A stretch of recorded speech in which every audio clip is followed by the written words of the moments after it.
Opinion Tamil பார்வையாளர் அனைவருக்கும் வணக்கம். நான் உங்கள் யாசேர். ஏன்டா இந்த பிஜேபியோட கூட்டணி வச்சோம் அப்படின்னு சொல்லி யோசிக்கிற அளவுக்கு அனுதினமும் பார்த்தீங்கன்னா விதவிதமான டார்ச்சர்களை அதிமுகவுக்கு இந்த பிஜேபி கொடுக்குறாங்க. ஆமாங்க, இந்த தடவை பார்த்தீங்க அப்படின்னா கூட்டணி ஆட்சி தான் தமிழ்நாட்டில் நடக்க போகுது. அதுவும் பிஜேபி அங்கம் வைக்கிற கூட்டணி ஆட்சி தான் அமைய போகுது.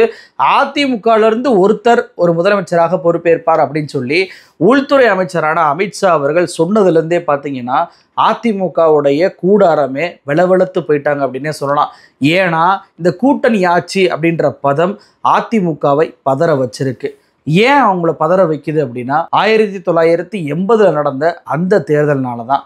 அப்படி அந்த தேர்தல் அப்போ என்ன நடந்துச்சு, அந்த தேர்தலுக்கும் அதிமுக கூட்டணி ஆட்சி அப்படின்னு சொல்லி பயப்படுவதற்கும் என்ன சம்பந்தம் இருக்கு? அது மட்டுமல்ல, எடப்பாடிக்கு எதிராக அமித்ஷா பல்வேறு நபர்களுக்கு, அதாவது அதிமுகவில் இருக்கக்கூடிய நபர்களுக்கு ஒரு ஆசையை தூண்டி விட்டுருக்கிறார். அந்த ஆசை என்ன? இந்த வீடியோவில் விரிவாக பார்க்கலாம். இந்த வீடியோவை முழுமையாக பாருங்கள். மறக்காமல் நம்மளுடைய ஒப்பீனியன் தமிழ் சேனலை சப்ஸ்கிரைப் பண்ணிக்கோங்க.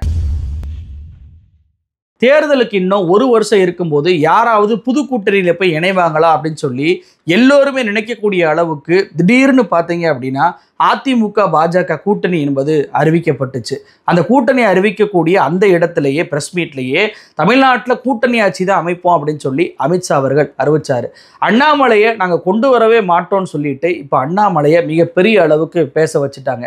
டிடிவி தினகரனையும் ஓபிஎஸ்ஸையும் கொண்டு வர மாட்டோம்னு சொன்னவங்க இப்போ டிடிவி தினகரனையும் ஓபிஎஸ்ஸையும் கூட்டணியில தான் இருக்காங்கன்னு சொல்லிட்டாங்க. பாஜக கூட்டணிக்கு அதிமுக தான் தலைமைன்னு சொல்லிட்டு கூட்டணி பேச்சுவார்த்தை எதையுமே அதிமுகவை பண்ண விடாம பிஜேபி தான் பார்த்தீங்கன்னா தேமுதிகவை அழைப்பதாக இருக்கட்டும், பாமக அழைப்பதாக இருக்கட்டும், விஜய் அழைப்பதாக இருக்கட்டும், இந்த வேலையில் ஈடுபடுறாங்க.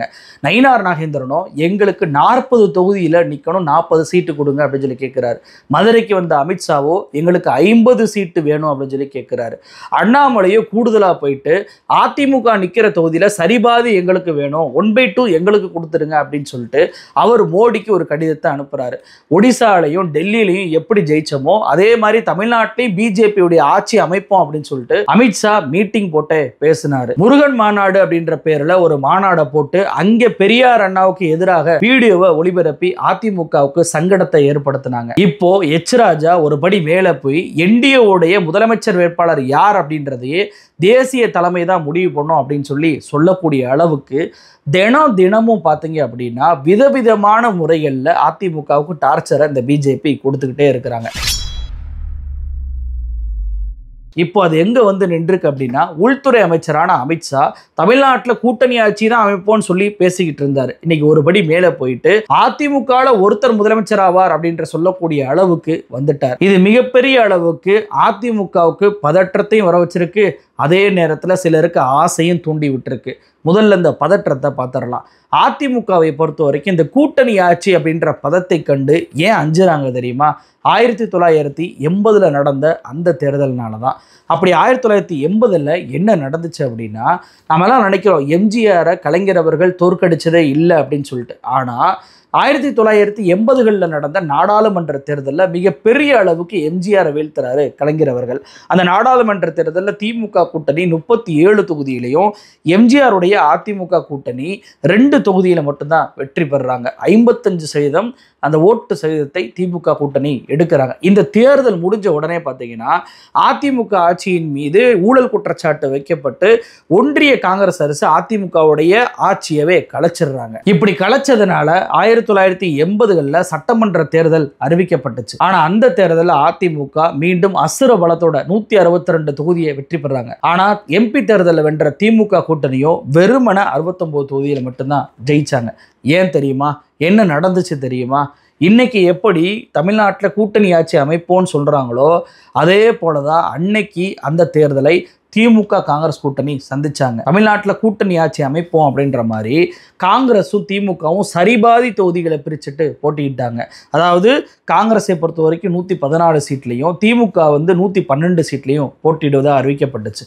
அப்போ ஜெயிச்சா யாருங்க சிஎம் அப்படின்ற கேள்விக்கு மூப்பனாரும் சரி இந்திரா காந்தியும் சரி என்ன சொன்னாங்கன்னா, யார் வெற்றி பெற்றாலும் முதலமைச்சர் கலைஞர் அவர்கள் தான் அப்படின்னு சொல்லிட்டு ஒரு வாக்குறுதியை ஓப்பன் ஸ்டேட்மெண்ட்டாகவே கொடுத்தாங்க.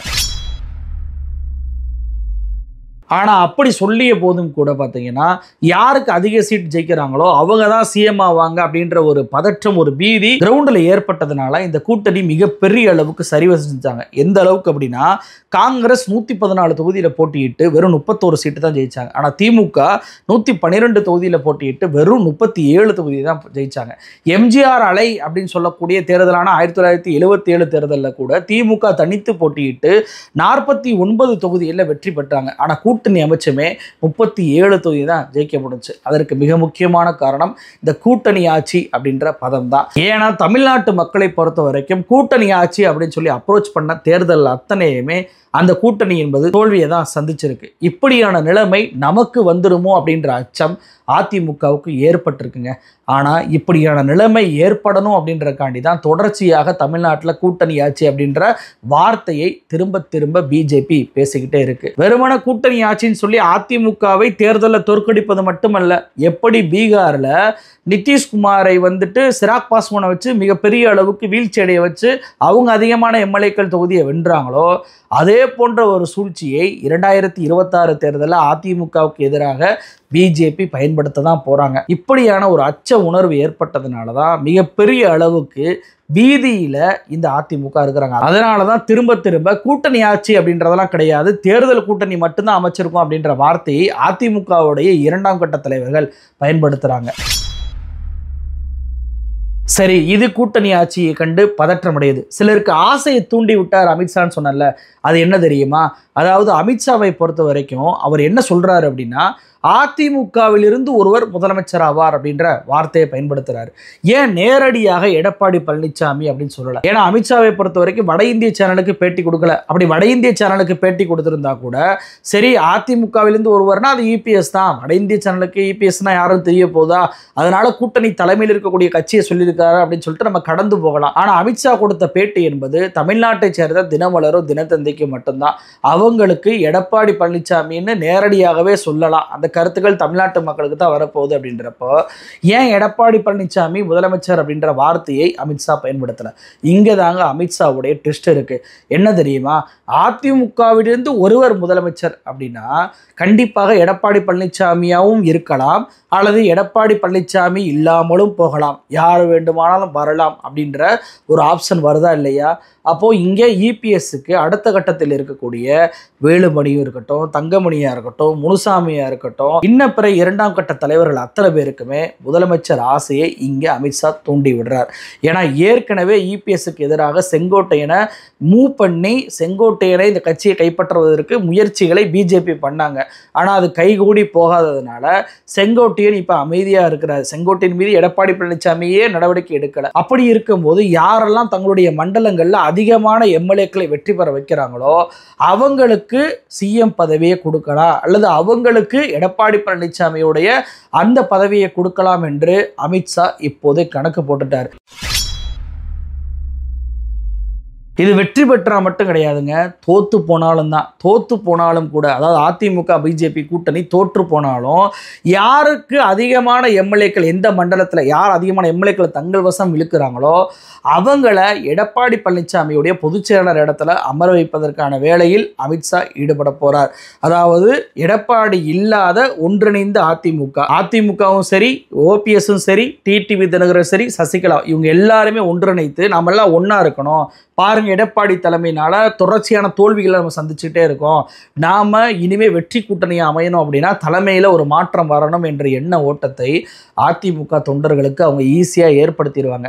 அதாவது எப்படி சசிகலாவுக்கு எதிராக, டிடிவி தினகரனுக்கு எதிராக, ஓபிஎஸ்க்கு எதிராக எடப்பாடி பழனிசாமியை வச்சு பிஜேபி ஒரு காயை நகர்த்தி எடப்பாடி பழனிசாமி கிட்ட அதிமுகவை கொடுத்தாங்களோ அதே போல எடப்பாடி பழனிசாமிக்கு எதிராகவே தற்போது காயை நகர்த்தக்கூடிய ஒரு வேளையில் அமித்ஷா ஈடுபடுவதனால தான் எல்லோருக்குமே முதலமைச்சருடைய ஆசையை தூண்டிவிடும் விதமாக யார் வேண்டுமானாலும் முதலமைச்சர் ஆகலாம் அப்படின்ற மாதிரி அதிமுகவிலிருந்து ஒரு முதலமைச்சர் அப்படின்ற வார்த்தையை அவர் பயன்படுத்தி இருக்கிறார். அப்போ இந்த 2026 தேர்தல் என்பது அதிமுகவுக்கு மிகப்பெரிய ஒரு அஸ்தமன தேர்தலாக இருக்க போகுது அப்படின்றதான் என்னுடைய பார்வையாக இருக்குது. ஒரு பக்கம் கூட்டணி ஆட்சி அப்படின்ற பேரில் அதிமுகவை ஜெயிக்க விடாமல் சீட்டை குறைப்பதற்கான வழியில் அவங்க ஈடுபடுவாங்க.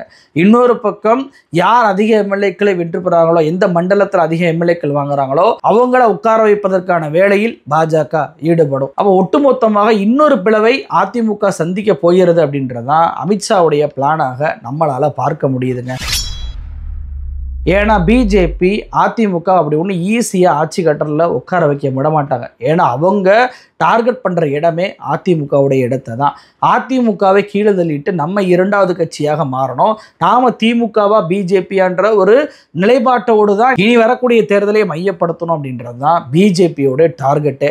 அப்போ அதிமுகவை செரித்து முழுங்கணும் அப்படின்னா அவங்கள நம்ம கைக்குள்ளே கொண்டு வந்து இப்படி நான் ஒரு பட்டியல் போட்டல அது மாதிரி தினமான ஒரு டார்ச்சரை கொடுத்து அவங்களை செரிக்க போகிறாங்க அப்படின்றது தான் யதார்த்த உண்மை. இந்த உண்மையை தொண்டர்கள் புரிஞ்சுக்கிட்டா மட்டும்தான் அதிமுகவை காப்பாற்ற முடியும். இதில் ஒரு கொடுமையான விஷயம் என்ன அப்படின்னா, மிக பிரம்மாண்டமான கூட்டணியை நாங்கள் அமைச்சு கொடுக்குறோம், எங்கள் கூட வாங்க அப்படின்னு சொல்லி தான் பிஜேபி அதிமுகவை கூப்பிட்டாங்க. ஆனால் பாருங்களேன், 2024 பிஜேபி கூட கூட்டணியில் இருந்த எந்த கட்சியுமே இப்போ பிஜேபி கூட்டணியில் இல்லை. வெறுமன சண்முகம் இருக்கிறாரு, ஜான் பாண்டியன் இருக்கிறாரு, அதே போல் வந்து பார்த்தீங்க அப்படின்னா ஜி.கே. வாசன் இருக்கிறாரு. இவர்களை தவிர பெரிய கட்சிகளாக பார்க்கப்படக்கூடிய பாமகவும் சரி தேமுதிகவும் சரி யாருமே இந்த கூட்டணியில் இன்னும் இணையவே இல்லை. பாமகவோட கதி அதோ கதியாக இருக்குது. ராமதாஸுக்கும் அன்புமணிக்கும் மிகப்பெரிய அங்கே பிரச்சனை நடந்துகிட்டு இருக்கு. அன்புமணியை ஒரு ஏக்நாத் சிண்டேவாக மாற்றி, ஒரு அஜித் பவாராக மாற்றி, ஓங்கிட்ட 90% கட்சி ஆட்களை கொண்டு வந்து எங்கள் கூட இணைஞ்சுக்க அப்படின்ற ஒரு நிலைப்பாட்டுக்கு பிஜேபி வந்துட்டாங்க. அப்போ அங்கே வன்னியர்கள் ஓட்டை இரண்டாக உடைப்பதற்கு பாமகவை காலி பண்ணிட்டாங்களா? அந்த பாமக கூட இன்னமும் இந்த கூட்டணியில் வந்து இணையவே இல்லை. சரி, தேமுதிகவாது இணையுமா அப்படின்னு சொல்லி பார்த்தா தேமுதிக ஜனவரி மாதம் நடக்கக்கூடிய அந்த மாநாட்டில் தான் எங்களுடைய நிலைப்பாடே நாங்கள் அறிவிப்போம்ட்டாங்க. தேமுதிகவை பொறுத்த வரைக்கும் அவங்களுக்கு 2 ஆப்ஷன் இருக்குது. ஒன்று திமுகவுக்கு போகலாம், இன்னொன்று விஜய் கிட்ட போகலாம். அப்போ ஆப்ஷன் இருப்பதனால தான் அவங்க இப்போ தள்ளி வச்சுட்டாங்க. அப்போ பிஜேபி கூட்டணிக்கு வாங்க, மிக பிரம்மாண்டமான கூட்டணி அப்படின்னு சொல்லிட்டு அதிமுக கூப்பிட்டு வந்துட்டு ஒன்றுமே இல்லாத கூட்டணியை, வெறும் பிஜேபியை மட்டும் தாங்கி பிடிக்கிற ஒரு கூட்டணியை, ஒரு சுமையை அதிமுக தலைமையில் ஏற்றி வச்சுட்டாங்க இந்த பிஜேபி.